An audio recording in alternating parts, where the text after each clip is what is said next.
бастамас бұрын мына бір бейнероликқа назар аударсаңыздар.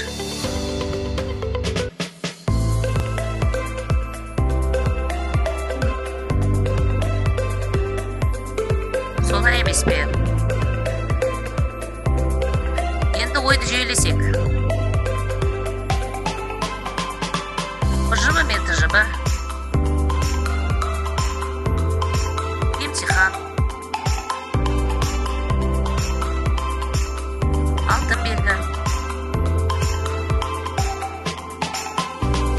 конкурстар, іздену, аттестация, олимпиада, газет беттері,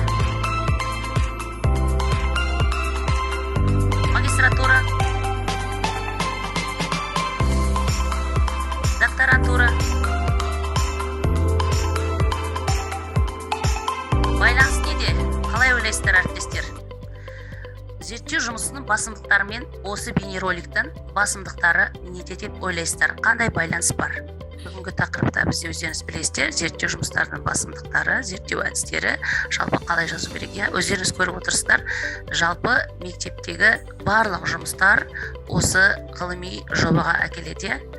Баланың 11 жыл бойы ізденгендегі алтын белгіге келе жатқандағы әртүрлі тақырыптарға кездесуі, проблемалармен кездесуі, өзекті мәселелерді талдауы, ең соңында тіпті докторантураға дейін осы ғылыми жоба тоқтамайды екен, Жаңа кішкентай 2-7 сыныптардан бастап, сол жаңағы магистратура, докторантура, тіпті мұғалімдердің аттестациясының өзінде де қазір білесіздер, портфолиомыз толық болмаса, біз аттестациядан өте алмаймыз. Ендеше бұл тығыз байланысы бар екен. Ғылыми жоба дегеніміз не?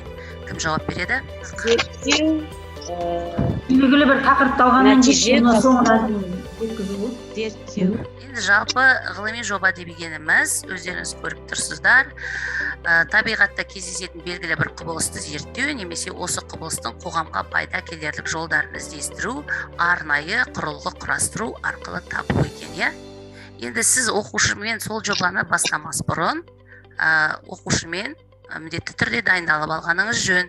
Өйткені бұл жоба қандай пайда келетіні туралы сұрақ қоюыңыз керек оқушыға. Біздің бұл жазайын деп жатқан жобамыз ортаға қандай пайда әкеледі? Сонымен қатар сіздер білесіздер, тақырыпты қалай таңдауға болады деген сұраққа жауап беретін болсақ, тақырып таңдау үшін өзекті тақырыпқа назар аударған жөн. Ол үшін күнделікті іс тәжірибеңізде туындаған проблема немесе ізденістен туған нәтиже болу керек. Тақырып міндетті түрде қызықты болғаны шарт. Егер де ол қызық болмаса, қоғамдық ортаға өзінің пайдасын әкелмесе, ол зерттеу жоба өз нәтижесін бере алмайды. Зерттеуді қажет ететін тақырыптарды алған жөн. Сондықтан да кәдімгідей оқушыны да, жұртты да баурап алатындай тақырыптарды алған дұрыс деп ойлаймын. Оқушылардың қызығушылығын ескере отырып, жетекшісі өзі жақсы білетін тақырып аясында алған жөн. Тақырып әрине шынайы болу керек. Онда жаңа дүниелер, күтпеген жаңалық, ерекшелік элементтер болған жөн. Жалпы тақырыпты біз көбінесе алып жүрдік. Мынау дәстүрлі біздегі тақырыптар, экологияға байланысты. Ол өміршең, ол үзбейді өзінің, ол өміршеңдігін, өзінің өзектілігін жоймайды, табиғатқа пайдасы бар. Сосын қоғамға пайда келеді. Мынау энергия көздері, ауыл жерлерде, қыстақтарда, шалғай ауылдарда энергия көзі жоқ, интернет көзі жоқ. Мысалы, рухани жаңғыру болғаннан кейін өздеріңіз білесіздер, біз қазір тіліміздің төмендеп қайта жаңғырып жатқаны, ұлттық құндылығымыздың құндылыққа негізделген білім беріп жатқанымыз, нәтижеге бағытталымыз, рухани жаңғырып жатырмыз. Осы рухани жаңғыруға байланысты тақырыптарда өзекті болып саналады. Зерттеудің басты шарты неде? Оның жаңалығы мен өзектілігінде. Қазіргі ғылыми практиканың көкейкесті мәселелерін көрсетуі қоғам мектептің сұранысына сай келу керек. Егер де сіз осы бүгінгі күннің сұранысын ашатындай ғылыми жобаны таңдай алмасаңыз, ол өміршең болмайды. Біз ғалым емеспіз, кандидат емеспіз, доктор емеспіз деп, бірақ болмасаң да абай атамыз айтпақшы ұқсақ дегендей, бұл үшін біз көбінесе ғалымдарға жүгінетініміз шындық. Сондықтан да жоғары оқу орындарымен байланыс жасаймыз. Мен ғылыми завуч емеспін, бірақ мен бейіндік завучмын. Сондықтан да мен көбінесе жоғары оқу орындарымен байланыс ұстаймын.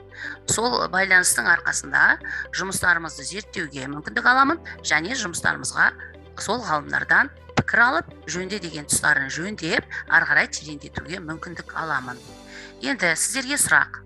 Қандай зерттеу әдістерін қолданасыздар? Балаларға үйретесіздер ғой, бағыттайсыздар, иә? Біз бағыттаушымыз, үйретушіміз. Ең бірінші бақылау керек шығар. Рахмет. Эксперимент жасау. Келесі сұрағым. Сауалнама зерттеу әдісіне жата ма? Жатады. Сауалнама жатады. Сол сауалнаманың қорытындысы бойынша зерттеудің бастығы болады. Зерттеу саласының өзі екіге бөлінетінін білесіздер, иә? Сондықтан да бұл зерттеу әдісіне жатқыза алмаймыз, иә, бұны сауалнама негізі. Бірақ оны біз қай кезде қолданамыз? Сауалнама жата ма деген сұрақ. Ғылыми зерттеудің негізгі эмпирикалық әдістері бар екен. Ол тәжірибеде болады. Сондықтан да әдіспенен тәжірибені шатастырып алмайық. Бірақ біздің әріптестердің көбісін шатасып жататынына сілтеме қоюдан шатасып жатады, иә. Мысалға, әдебиет көздерін сипаттау үшін кейбір дұрыс қоймай жатамыз. Дұрыс қойылу әдісін мен сіздерге әдейі көрсетіп отырмын. Бұл жерде интернеттен егерде алатын мақалаңыз болса, дәйек көздер болатын болса, әдебиеттің жалпы тізімінде төмендегідей көрсетіледі. Бірінші авторы егер болса, әрине, сосын мақаланың атауы, сосын электрондық мекен-жайы, интернеттегі сілтеме қойылу керек. Деректердің қайсы жаңалыққа жатады, қайсы нәтижеге, қайсы гипотезаға, кезеңдері қайсы, зерттеу әдісі қайсы, ажыратып берсеңіздер. Болашақта ауылда онлайн фармацевт болу, онлайн дәріхана ашу, іске асыру дейді. Бұл жобаның несі болуы мүмкін? Дұрыс айтыңыз. Жоба үш тараудан кіріспе, негізгі зерттеу бөлім және қорытынды пайдаланған әдебиеттерден тұрады. Бұл қайсыған жатады? Кезеңдері? Дұрыс айтасыз, кезеңдер. Сонымен қатар интернет көзін тиімді пайдалану, халыққа қолайлы интернет дәріхана ашу, ұлттық ауыл шаруашылық өнімдерін қолданысқа енгізу.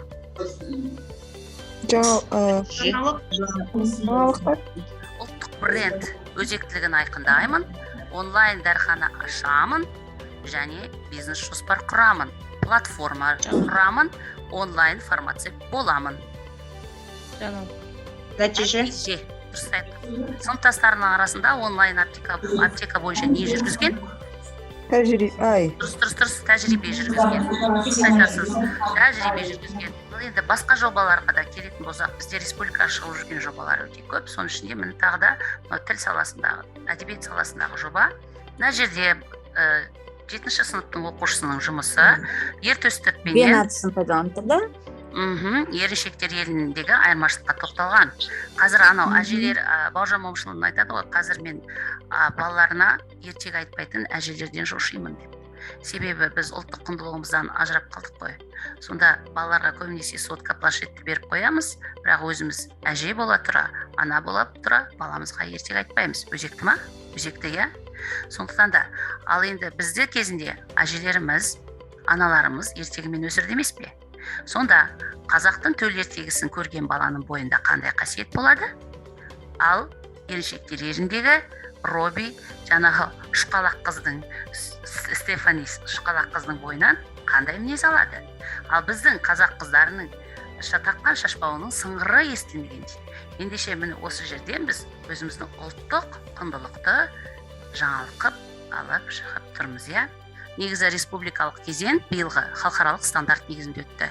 Оқушының аты жөні жоқ, мектебінің аты жоқ, қала облыс жазылмаған, тек қана тәуелсіз сарапшыларменен жаңағы кәдімгі міндетті комиссиялар кезек-кезек келіп, бәріне 5-7 минуттан аспайтын қорғауды жасай береді, кезектесіп. Тәуелсіз сарапшылар да бал қояды, сонда ешкім танымайды, тек нәтижені тәуелсіз сарапшымен бірге жаңағы нағыз комиссиялардың балын қоспағанда сондай қорытынды шығады.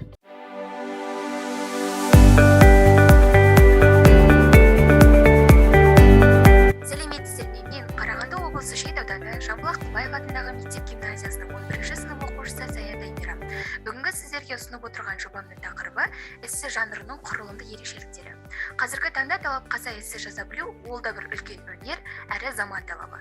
Алайда сол жолда мәселенің қатар жүретіні айдан анық. Ендеше жобама қатысты ол қандай мәселе? Экранға назар аударсаңыздар. Қайда барсаңыз да эссе мәселесі ме? Тезисті анықтай алмай жүрсіз бе? Әлде аргументтен ауылыңыз алыс па? Я болмаса сіз үшін эссе жаза алмаймын деп мұң ба? Олай болса менің жобаммен таныс болыңыздар. Жобамның өзектілігі де осында. Ал өзектілік нені өзек етті? Қорытынды аттестаттауда талапқа сай эссе жаза білу, өмірде пайдалану, магистратура, докторантура, олимпиадаларда талапқа сай эссе жаза білу. Өзектілікті анықтадық, ендігі кезекте жобаға мақсат қойдық, мақсатты қақтап қойдық. Яғни эссе тарихына тоқталдық, әдебиеттану ғылымындағы оның жанрлық ерекшеліктерін аштық, құрылымдық стильдік ерекшеліктеріне талдау жасадық. Жобамның мақсаты осы, ал міндеті ше, сәйкесінше өз міндетін атқарды. Эссе жанрының әлемдік және қазақ әдебиеті тарихындағы қалыптасу даму тарихына үңілдік, эссе жазудың тиімді жолдарын ұсындық және де талапқа сай эссе жазу жолдарын зерделедік. Және бұл жолда жұмысымның зерттеу әдістері де қалыс қалмады. Ал жобамның басты жаңалығы талапкерлер пайдалана алатын электронды оқу әдістемелік құрал жасады. Ол жөнінде кейінірек, ал қазір ғылыми жұмыстың зерттеу нысанына кезекті берсек. Абай қарасөздерінің эсселік сипаты жайлы айтқан жазған ғалым зерттеушілер еңбектеріне сүйене отырып, Абай қарасөздерінің ішінде эсселік сипаты басым болатындарын анықтадық. Туындыдағы тақырыптық идеялық ерекшеліктерді бағамдай отырып, олардың эсселік сипаттарына талдау жасадық. Бұл жерде эссе жанрының қалыптасуы. Жалпы эссе ол қазақ әдебиеті тарихының мүлдем сөздетілмек деуге болады. Бұл жанр теориялық зерттеудің мардымсыз болуымен қатар, жанр ретінде поэзия мен прозаның басқа салаларындай өрісті өркендеу жолына түсе алмады. Эссенің жанрлық бітімі бөлек, айтатын ойының ауқымы кең болуына қарамастан, бұл жанрдағы шығармалар белсенді енді басымдық алуда. Мұнда эссе жазу барысында қатаң сақталу тиіс талаптар. Яғни әртүрлі көзқарастарды мысалға алу, терминдерді қолдану, жеке көзқарастың көрінісі, теоретикалық негіздеме, фактілі дәлелдер және де тағы да басқалары. Осыған байланысты жұмысыма байланысты жаңағы сауалнама мен сұхбат жұмыстарын жүргізген болады. Ең алдымен оқушыларды жас ерекшеліктеріне қарай 5 пен 8, 9 пен 11 сыныптар етіп бөліп алдым және төмендегідей сұрақтар қойылды. Мысал ретінде бірінші сұрақ: эссе туралы білесіз бе? Қатысқандар саны 28, жауап бергендер 20, білмегендер 8. Бұл төменгі сыныптар бойынша. Ал жоғарғы сыныпқа келетін болсам, қатысқандар 30, жауап бергендер 30, білмегендер жоқ. Бұдан шығатын қорытынды төменгі сынып оқушыларына қарағанда жоғарғы сынып оқушыларының эссе жайлы түсініктері басымырақ. Мұнда мектебіндегі қазақ тілі әдебиет пәні мұғалімдерден алған сұхбат жұмыстарым және оның диаграмма түріндегі көрінісі.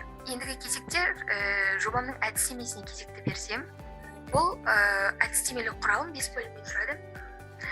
Бұл бірінші бөлімде эссе дегеніміз не, оның құрылымы, жалпы онда сақталу тиіс талаптар. Мысалға оның ішіне мына бір құрылымды кестеге тоқталғым келеді. Жалпы эссе 5 бөлімнен тұрады. Ең бірінші кіріспе бөліміне тоқталсам, эссе тақырыбын түсінгендігі туралы сөйлем, тақырыптың өзектілігі туралы жазу, тезис кіріспе бөлімнен негізгі бөлімге көшу сөйлем. Бұл бар болғаны кіріспеде сақталу тиіс талаптар. Және негізгі бөлімнің өзі 3 бөлімнен тұрады және төмендегідей талаптар сақталуы тиіс. Осы жоба нәтижесінде қандай қорытындыға жеттік? Яғни бұл жоба нәтижесінде эссе жазу талаптары 9 орындалатын болды. Қорытынды аттестаттауда қиындық тудырмайтын болды. Сөздік қорымыз молайып, ойымызды жүйелі жеткізетін болдық және де түрлі байқауларда жеңімпаз атануға мүмкіндік бар.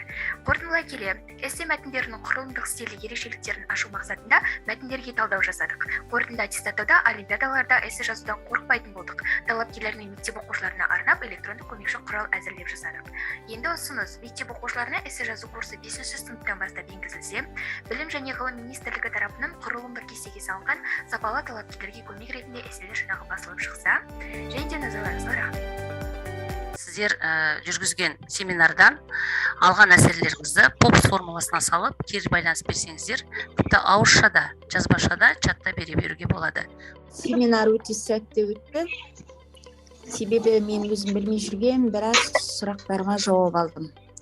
Оған дәлел Ақылбай мектебінен алған тәжірибесі туралы мастер-класстары. Осыдан кейін мен өзім ғылыми жоба туралы өзіміздің мектебінде үлкен мұғалімдермен үлкен жиналыс өткіземін деп, яғни кездесу өткіземін деп ойлап отырмын. Сонда біз нәтижеге жетеміз.